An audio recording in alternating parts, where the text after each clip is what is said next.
Tới ngày đóng tiền lời chiếc ghe rồi, sao chưa chịu đóng? Đây là anh Khả, con của bà Tư biết. Chính nút ăn hết. Mình phải cho mấy cái đứa gái quê nó biết người ở trển mình sống làm sao. Mời người ở trển uống nước.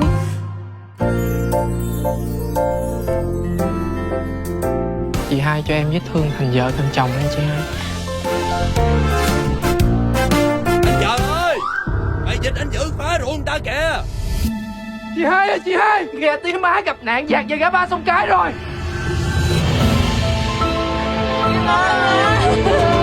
Tốn tiền tía má mày nợ giờ tính làm sao? Mày có miếng đất đi. Con phải bằng mọi giá bán tài sản để trả nợ cho chú Tính. Ta không kêu con Thương đi bán Chinh để mà trả nợ.